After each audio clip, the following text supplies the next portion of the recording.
free to type questions out on the live. So let me get that up so I can see the questions. So let's see if we can do that. And then I gotta mute it so I don't hear a lot of feedback. All right. So good morning. Yeah, it should be working. All right.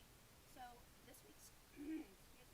This week's questions, we had a handful that were sent in, actually quite a few that were posted on the different threads. So I'm going to start off on that.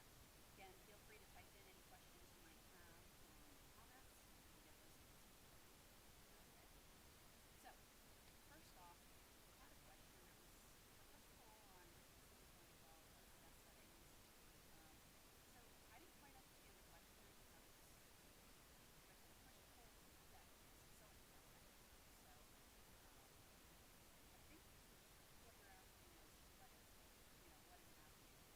How is it? So the compensation material is really this. And once there is no match button except for the nose of the exterior material, and sewing out and testing to see what works best and getting that straight. Is sound working all right?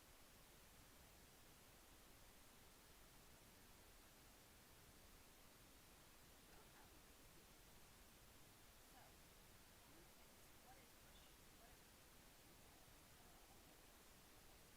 Let me try going into it a few different ways. Okay, let's start off with the easiest stuff.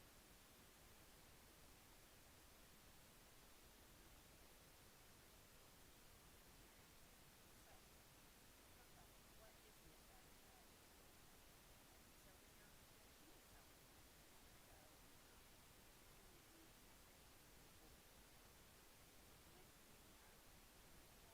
When you have the pull button inside the message, you can make it smaller. And you'll see my screen lights up. So let me see if you can hear me.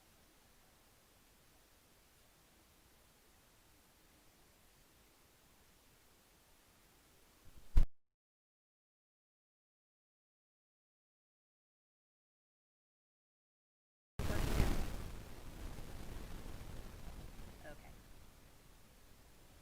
Sound comes.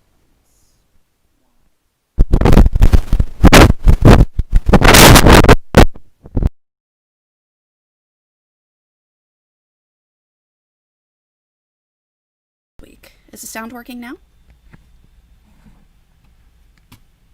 No sound? Why? It says I have sound. Is that better? Hello? All right, so let's see. I replugged everything in. Okay, so it looks like we have sound now. All right. Apologize for that. So the first question was about push and pull and trying to explain that. So what we have, all right, so everyone has sound. Great. I'm going to buy another mic. I don't know why this one is so flaky at times. All right, so when your machine is going to make a stitch, basically you'll have a needle. It pokes through the fabric and leaves a hole. Depending on what size needle you're using, it's going to be a small hole or a large hole, right? So if you're using a 7511 needle, that's roughly 7 points, right? And your thread is less than 4 points. It's what, 3.7-ish? So your needle goes through the fabric and it's going to grab your bobbin thread, it's going to come back up, and then your machine is going to move this way. When it moves that way, what happens to this thread? It's going to push, it's going to pull over this way and pull against the edge of that hole, basically making your stitch move to the left, right? Then we're going to come over here and do the same thing. It's going to put another needle's going to stab through the fabric, and then it's going to connect with the bobbin, and now we're going to be moving at a high speed this way. So what's the net effect? Instead of sewing exactly there, this thread is going to try to move over a little bit as it's moving, and then when we make this stitch, now we're going this way, that stitch is going to move over some. So your net effect is your columns are going to shrink. All right, and that's your pull. Your stitches are pulling together, they're narrowing up, however you want to think about that. Well, in the same way, what happens to the fabric in between? As those stitches are moving closer together, your fabric's going to want to push out, right? So I also quick made some stitches on vinyl here.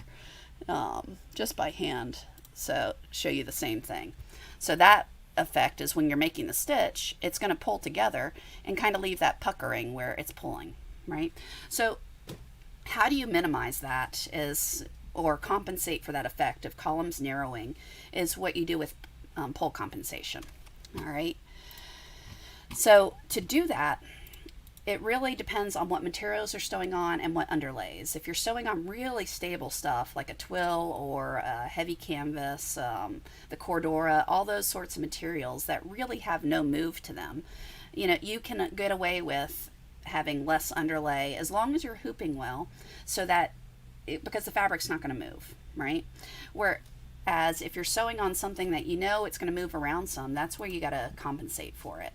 So your columns are going to narrow. So under pull compensation, you're going to tell it to offset, which is, instead of making it into preservation at one point, you're telling it how far outside of the wireframe you want to make it. So what that's doing is it's making it bolder. So if you think about text, it's an easy way. You've got like a letter I, right?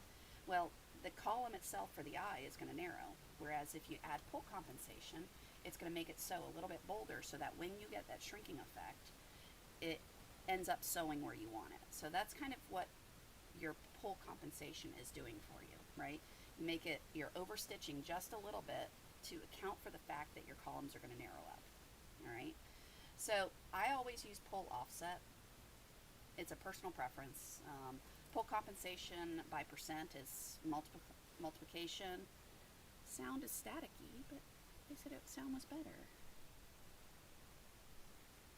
I did not touch anything on the sound. All right. We're going to have to get another mic.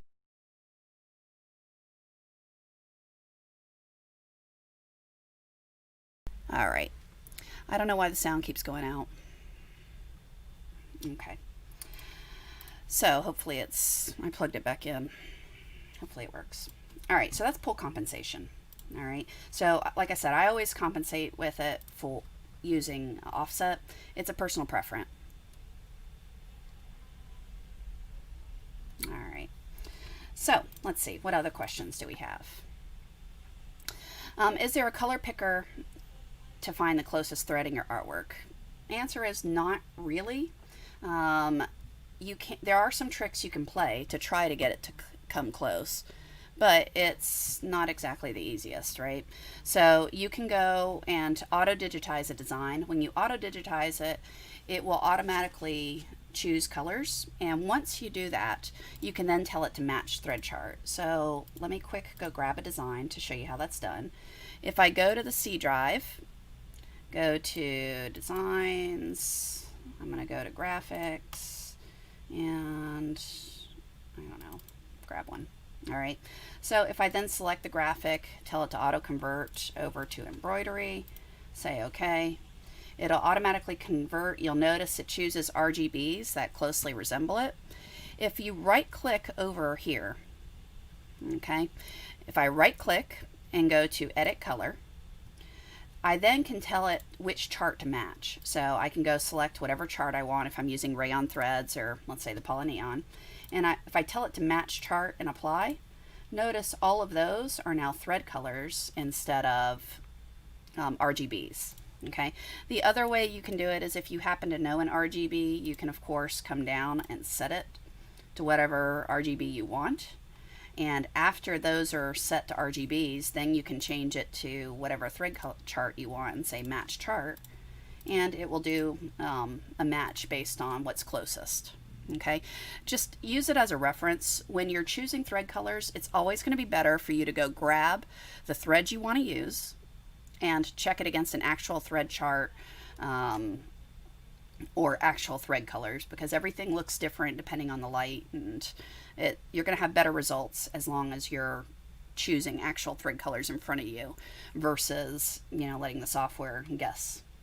Okay, so that is the auto picker. And that's basically there is no picker like you would have in Photoshop. That's the closest there is. There was a question, how do I do this sort of thing? Okay, this sort of design where it's kind of line work. these are fun. I like doing these a lot.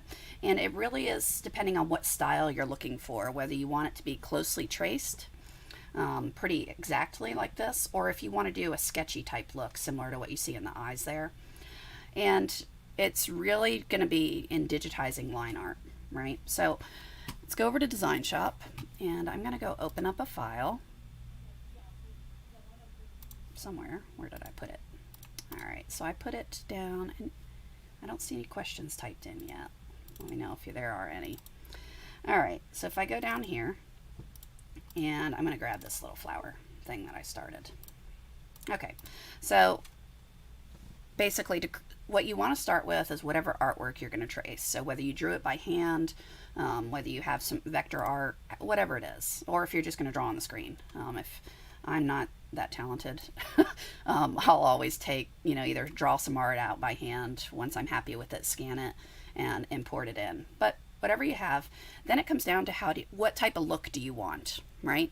So you can go, first off, let's say I want this to be a colored little thing, right? So I went ahead and I'll show you what I've done so far, and then I'll reduplicate it for you. Okay, so let's say that's the kind of look we're going for.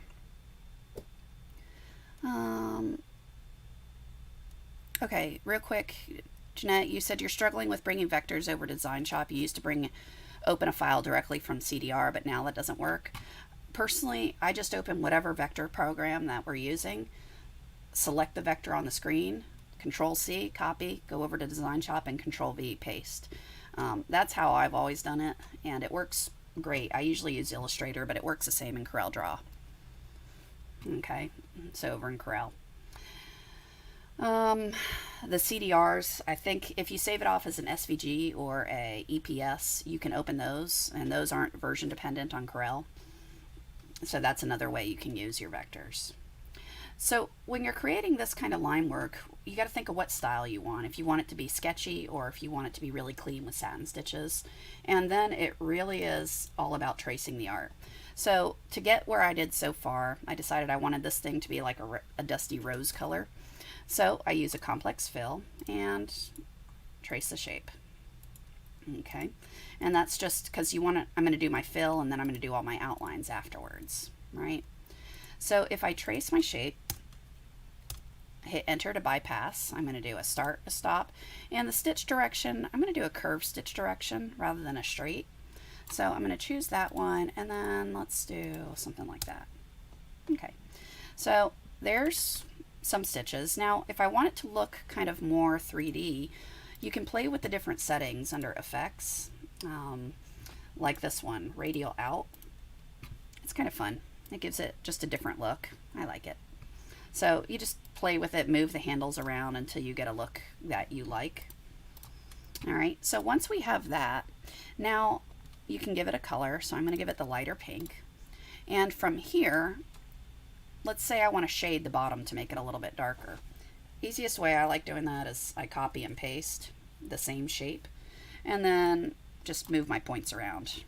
You can do it a bunch of different ways. You can split it. I like this because it keeps the stitch directions about the same, and that way I can get a blending look. So I'm going to give that a different color and then play with it a little bit. So again, I'm going to go into the properties, go into effects, give it a random edge, and let's say 30. I don't want it on both sides. I want it on one.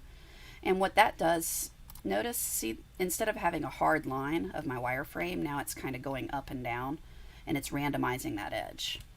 Okay, so that's just a stylistic preference. On the density, again, I don't need a solid color across there, so I'm going to make that something bigger and make sure I turn off the underlay. That way it'll be a blend, and it will the needle penetrations will sink into there, and I'll get some of that lighter color and darker color kind of blending together. Okay, so let's say that gets me my shape, my color. Now we need to do all the outlines. So I'm going to just use this first outline to get a rough starting shape. So if you've never done that control trick or shift trick, if you hold the shape, select it, hold the shift key down, and then click on your walk input, that now gives me a walk in that original shape. Okay. All right, so I just turn that over to black, and I'm going to move it down, and then I'm going to turn off all this color. So now we can zoom in and actually see how do we want to trace this thing. So I usually start with that first one, and it's starting where that is. Let's go ahead and split it, and all I'm doing is moving my points around to kind of get, you know. All right, so now I have a start and a stop point. I'm going to move that stop up here. All right, so now I can keep on going. So that's my starting kind of trace around the shape. Now we want to make these lines bolder and add all the detail work. So for that, I'm going to go grab this walk input tool right here. And as long as I start where that propeller is, I won't have a trim, right? Because that's where my previous element ended. So I'm going to start there, and I'm going to trace around. Let's just go all the way around this shape for the moment. Okay, I'm going to stop here and go back the other way. And I'm purposely not having all my my wireframes overlap so that I can get kind of that sketchy look, just because that's how I decided to go with this one. Okay, and all I'm doing, you'll notice, is kind of splitting the difference and tracing around. All right, so doing it this way gives you a more sketchy look rather than that satin type stitch. And you just pay attention to your starts and stops. Take a look at how it's coming. You can adjust your points to get them closer together. If you want it to be kind of more filled in and you don't want to see so much of the background underneath it. Or you can add more stitches along there, right? So I ended here. So now I can start down on these other lines. And again, it's just kind of follow it around. And you'll notice I don't go all the way to the bottom, because down here I don't need that many stitches. It's already narrow. I'm just going to stop somewhere up here. And actually, let's go ahead and go down to the next one. Okay. How do you decide where to stop or how to do these? It's truly stylistic of what do you like. Everyone's going to have their own preferences as to what you think looks good. So just try something, try it out, see how it's looking, adjust your points, add more, and work your way through the project, paying attention to your starts and stops, right? So I just ended where that red X is, so when I start again, I want to make sure I start near there so that my stitches don't have trims in the middle of it, because there's no reason we can't do this entire design in a manner that has no trims, you know, when we're doing these outline type things. So for that pig example that you had originally, it's the same general technique. You're going to trace around it using your walks. And for that one, the example you had over here, notice it wasn't real sketchy looking. It's almost like the lines are on top of each other.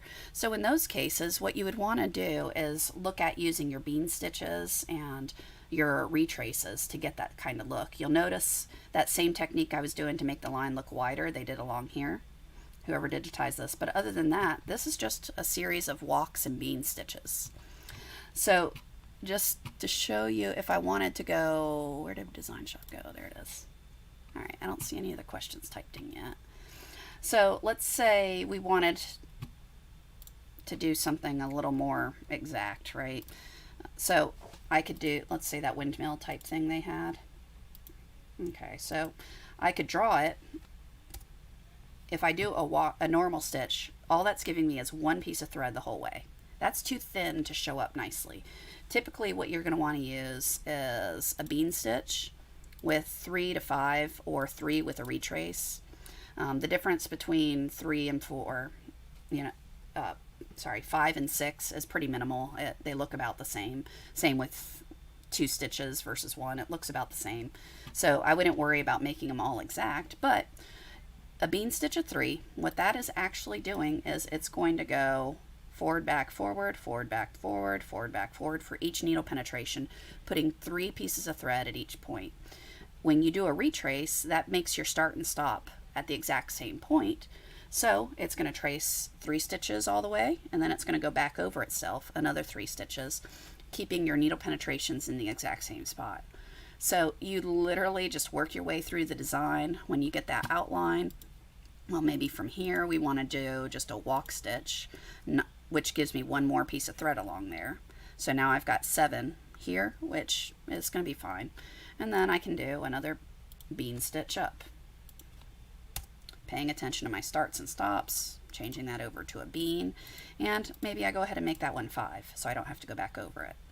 And then a walk over, and you just work your way through your design until you get it to look how you want. So try to keep your threads close to one another. In other words, you don't want to have 10, a bean of 5 retrace, so that gives you 10 pieces of thread next to something that only has a bean of 3, because one's going to look bolder than the other. Now, if that's the look you want, great.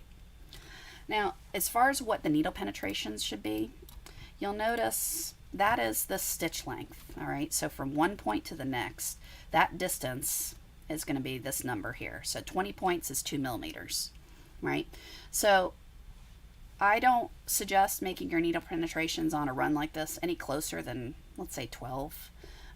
And honestly, I think that's a little silly to go that small. Personally, I prefer keeping them closer to between 20 and 30. Unless you're really going for that kind of hand-stitched look, then, making it a little bit larger looks a little more natural for what hand needlepoint might be, right? So going to 30 to 40 points looks more like what you would do with a hand look. So it really is, what look are you looking for, or are you wanting to achieve? So just play with it and try it out. One of the things I did early on with these bean stitches, just to get the idea of it, was I did a stitch with just a normal. Then underneath it, I did a bean of 3. Then underneath that, I did a bean of 5. And then I did a bean of, 7, 9, all the way up to 13. And then varied this. And just did a quick sew out, changing those parameters to see how it looked. Because what I think looks great might look different from what you think looks great. And that's all right. That's how we each put our own style into what we're working on. Okay, so back to my little flower. That's all we're doing, is paying attention to the propeller starting our next point near where that is, so that we avoid the trims. Okay, so maybe we're going to wrap around that a few times and down here, and now we're ready to go for the bottom. Notice this one's real thin. Well, maybe that works for what I want to look like. Honestly, looking at that, I probably would want these lines either to go over themselves a little more or move them closer together to have a little less open space. But all of it is fine. What do you like? What looks good to you? This is the one I did a little earlier. And up here, I did them as columns. And again, you can always check your work to see if there's going to be any trims by right here doing update auto trim. And notice there's no trims that appeared here, which means all that black work is going to sew without a trim. And we can even watch it. See that? It runs around. Okay. Let's see. What other questions? All right, so with this little pig, doing things like this nose is the same technique I did for that flower. You would have one fill doing the nose. You would have a second fill over top that has a different density so that you get that blended darker look underneath there. Same with all these flowers. Most likely this is just all single color. The pink one looks like it might actually be 2 colors, which is done the same way that I showed for this up here. And then all this red work around the edge is just walk.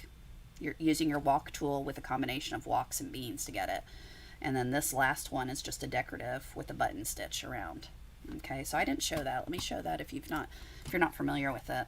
So the decorative stitches are a different type of walk. You can come over here, change it to button, and left click, enter. There, I got little buttons. And if you want them smaller than whatever they show up to be, you can change them by double clicking on the properties, changing your width, and you get these cute little buttons. Okay. All right, so what else do we have? I'd like to do some quilting on my Amaya. What type of stitch types and settings would make it look like a quilt stitch and not just embroidery? Also, the bottom needs to look close to the top. Is it possible? Yes, it is. I love doing quilting type projects on my machines. What the keys, the types of stitch you want to do. So if you're trying to get that quilted look, what you want to use is, again, a series of these run stitches. Okay, runs or decoratives that are walk, because that's going to have just single needle penetrations, which is what you would get with your, like if you were hand quilting something. Now, I'll show you a few things. You can always digitize your own decoratives. Not that one. This horse is one I did. Where is it? Horse? There it is. Okay, so this is a quilting one that I did a while back, and to do like a quilting pattern. So it's just a run stitch that I digitized. It went from this point to there, and then I created it as decorative so I could use it as a quilting pattern. And you can do that through boxes. So let's say you have a quilt or a block that you want to just fill with that little horse pattern. Well, I can create a complex fill. I did that by using my complex fill tool. I'm going to change this over to decorative, go into the properties, change that to horse, if I can find it. There we go. And now I have my repeating horse. Okay, so like I said, I use that to do quilted bags sort of things. And remember, you can always play with these to get it to nest different. So you can adjust these, move them, make them overlap more, play with them to get the different, you know, if you want it to be further apart, so on and so forth. Okay, so that will give, now when you're doing this, like I said, running stitch is probably best. That way you can use a matching bobbin to whatever top thread you're using to make it look nice and clean, so you don't have white on the bottom or black on the bottom and color on top. You also want to make sure you're not getting your stitches too close together, because particularly when you're stacking batting and fabric, if it goes close together, you're going to hammer all that batting down, and you're not going to get that loft between stitches that you would get with that stipple type look for quilting. So, you know, it's wider open patterns work better, and there's so many you can do using that stippling. You know, that stipple type look, wide open stitching. Okay, well, let's see. How do I get SVG cut files from DesignShop? Alright, so there's a few ways you can do that. Let's go back to DesignShop, create new. If you're using the applique tool, it's pretty straightforward. Okay, so if I use the applique tool, right here I can go File, Save Applique Outline, and I can tell that to save SVG, circle, and I'm done. Alright, so that's an easy way to do it. But let's say you're not using the applique tool and you're going to use, you're drawing your own shape, right? And you're creating your applique manually. So whatever your shape might be, let's say I've got a ugly heart. Ew, this is not a pretty heart, sorry. Oh well. Okay, that's really bad. I hate it. Okay, well, that's my shape.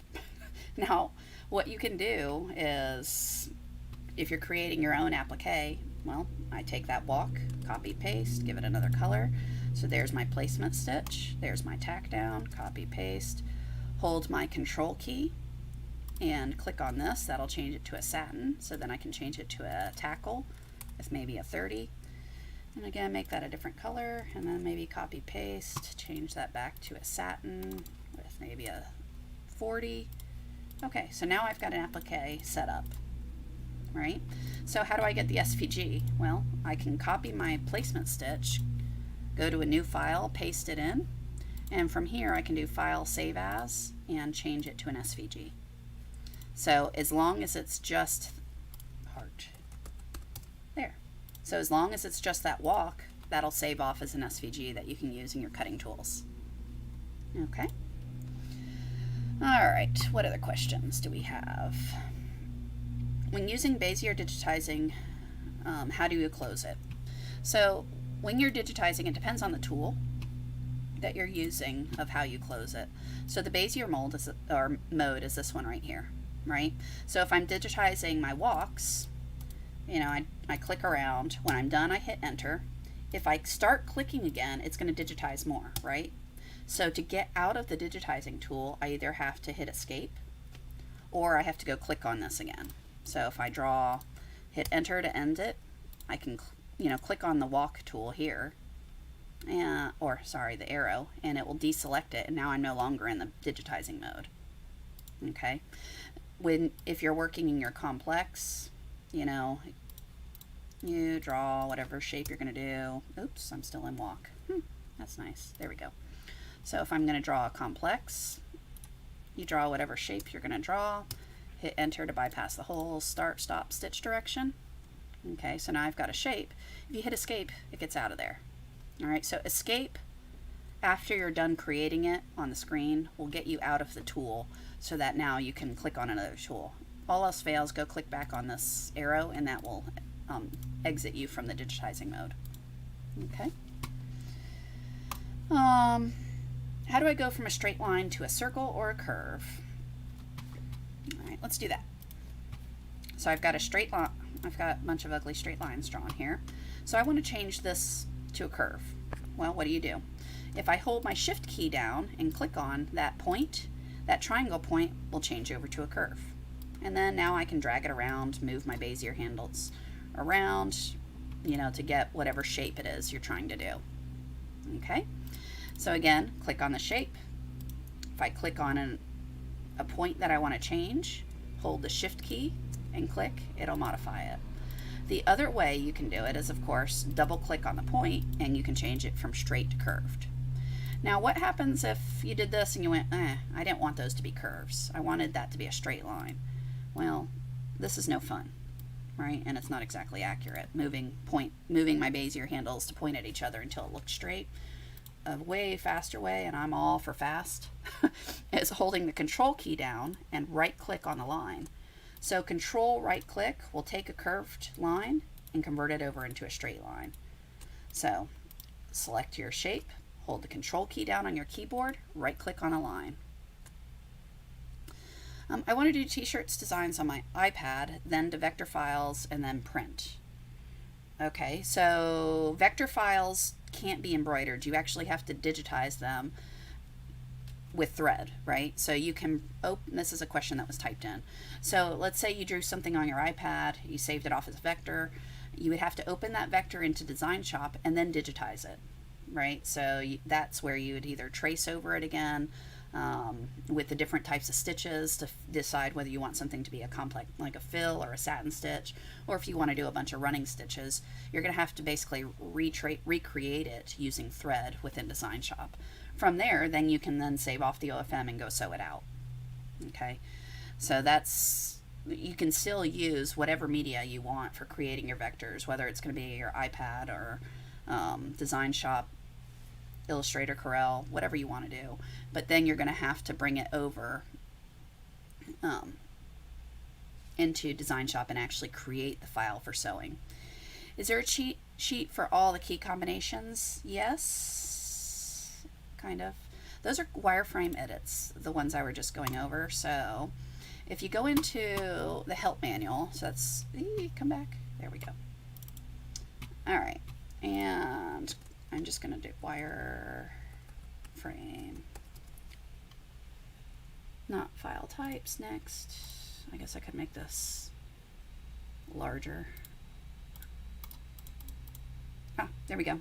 Wireframe editing commands. Okay, so that's what you want to search for, is wireframe editing commands. If you click on that in your manual, these are all the different kind of cheat sheets for how to work holding alternate and dragging, control right click, those sorts of things. They're all covered in working with your wireframes. Okay, so that covers kind of the hot keys associated with wireframe editing. Now the ones with shift right click, shift left click, those sorts of things, I don't know if those are written down. I would have to look on the FAQ and try to find them for you. So I'll see if those are there and post them later. But that I'm not aware of. But this is where you'd find all the ones for wireframe editing. These two pages is what, page 159 and 160 out of the manual. I highly recommend printing those and learning them.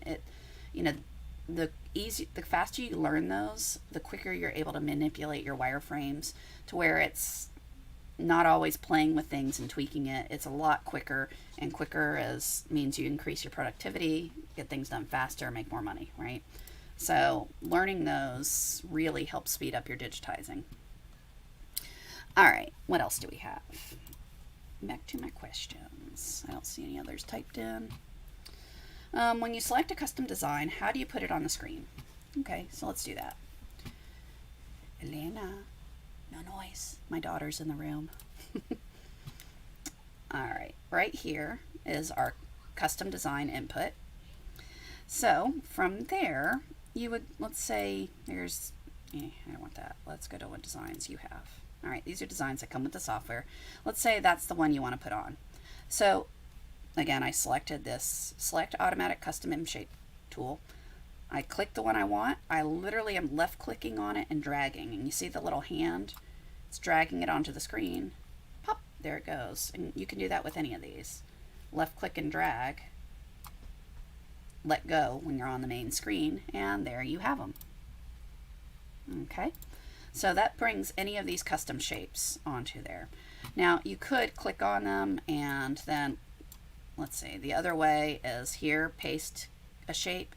So if you have something copied in your clipboard, left click and drag. So that heart that I had copied, right here by left clicking, holding it down, anything you have in your clipboard, you know, when you copy paste, you can then use that left click and drag and it'll put it on the screen for you.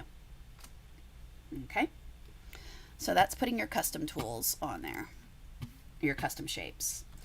I'd like to know what densities you want to use for a bean stitch. That's actually stitch length, not density. Density doesn't really apply to your bean stitches. So let's say a 3 or 5. How close can you make the needle penetration? Same on walk stitches. How close can you make the needle penetrations? What needle are you sewing with? You know, I prefer staying above 12 points. It's a personal preference, and honestly, with walks, 12 is a little bit silly to have them that tiny. 12 is a 1.2 millimeters. All right, so it's a little small. I generally prefer keeping your needle penetrations to about 2.0.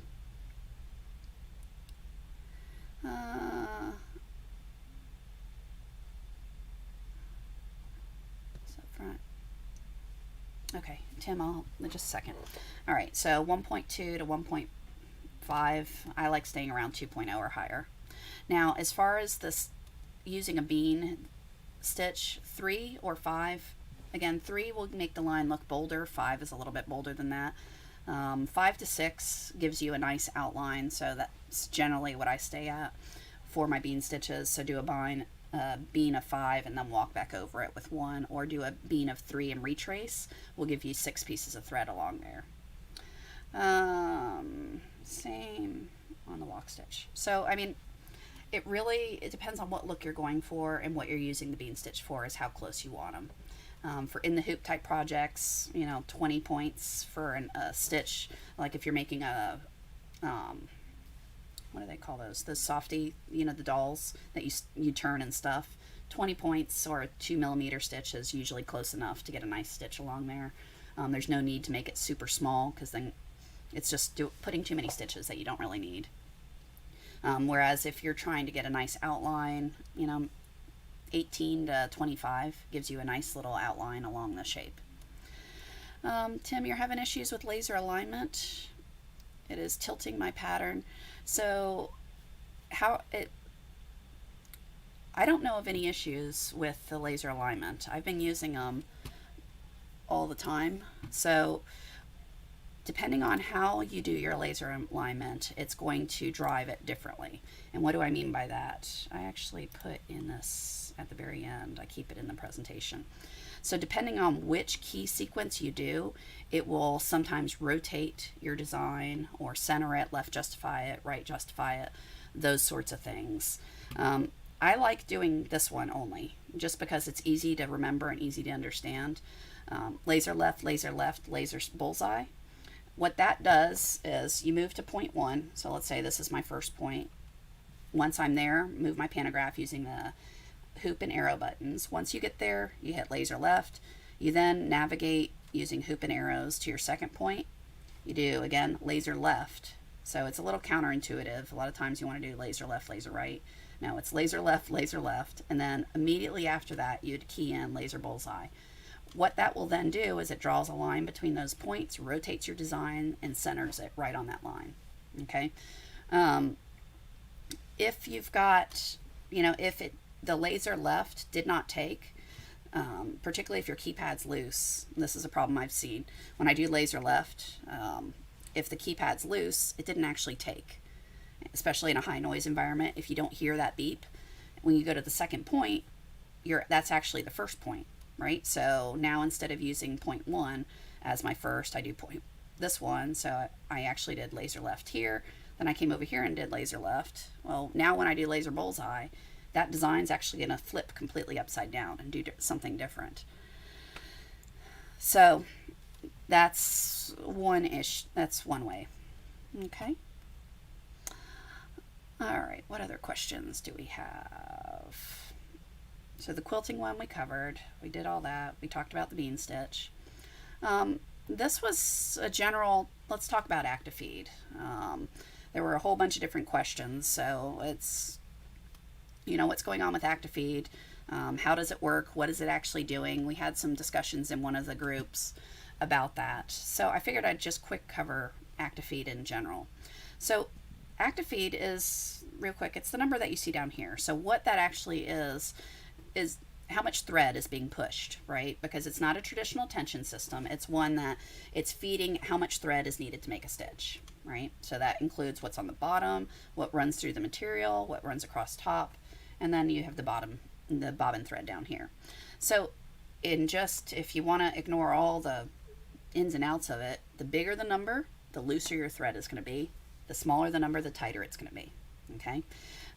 Technically speaking, what some people like to know what it is, your ActiFeed number is representative of your material thickness.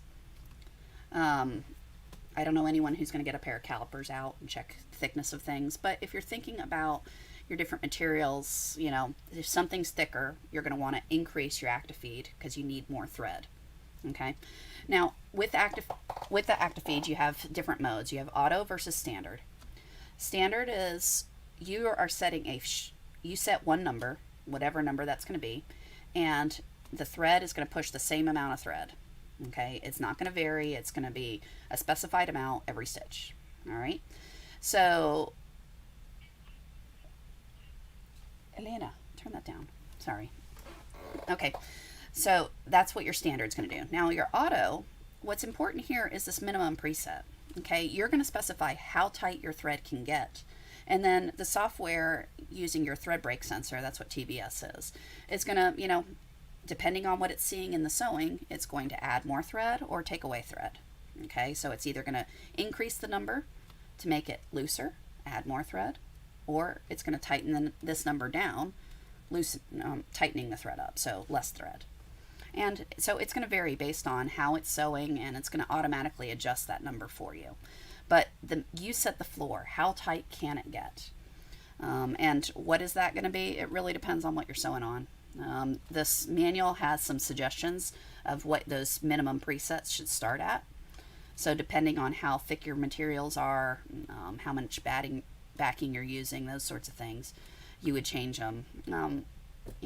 Roughly for flats, I usually start around 3 and 4, somewhere in there, and then look at how it's sewing. If I think the stitches all look too tight, well, that means I need looser thread, so I increase the number. If, on the other hand, it looks like it's looping, or it's just too loose, well, I'm going to decrease the ActiFeed number. Some people ask, when do you use auto versus standard? Auto works great. I use it for pretty much everything. I think the only time I switch to standard is when I'm doing complex designs using puff. So I'll generally set standard for puff, but that's, again, a personal preference. Auto works fine as long as you set it up right for puff. Okay. So that is ActiFeed. So let's see. How does ActiFeed affect your embroidery? Why is there a loop at the beginning of the letter? It depends on your knot. So if you don't have a good tie-off stitch, you might end up with a loop. Okay, so you need to make sure your tie-ins and tie-outs are appropriate for for the type of sewing you're going to be doing. So tiny letters, you'll want to have a style 1. Style 1's type tie-in. The larger it gets, you can get away with maybe using a style 5, or, I prefer style 1 or style 5 for my tie-in stitches. I will try to use a 5 whenever I can, but if something's really narrow, a 5 is going to stick out and you're going to see it. Any other questions? Let's see. Oh, someone asked about they can run 2 machines with the same logo, but they have to tweak and play with different ActiFeed settings. And why is that? Or it drives them a little crazy. Well, unfortunately, that's just part of it. Each of the thread break sensors are calibrated slightly different. So one machine might run at 4, the next machine might run at 5. It's just how it is. You can, there's a bag of worms that we can take you down to try to calibrate them the same and make adjustments automatically, but the correct thing, even if you tweak that down, if you ever replace your thread break sensor, your numbers are going to change. If you replace your main board, it's going to change. So to me, it's more important to kind of start understanding your sewing conditions, how it looks while it's sewing, and adjust it as needed based on just experience of what works and what doesn't. Okay. When to use auto and what not to. Like I said, I use auto all the time except for puff. That's just a personal preference. I know some of the people who have are most familiar with some of the older equipment. Early on, people really got stuck on using manual or standard rather than auto, so they just like it and it works for them, and that's great. I like letting the software figure it out for me based on the thread break sensor. Okay. Any other questions? Because that's everything I had. Okay. Well, I don't see any others being typed in, so I will go ahead and call it an afternoon, and I will talk to you guys next time. All right, so remember, sending your questions to applications@melco.com.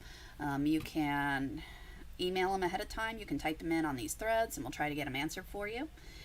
Next week, I know I did this on Thursday. I have to switch Thursday, Friday every other week. So next week we'll do Friday. The week after that, Thursday. So on.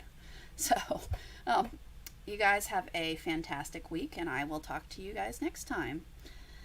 So, I hope these are helpful for you. Let us know what we can answer, and we'll get them answered for you. All right? Have a fantastic weekend.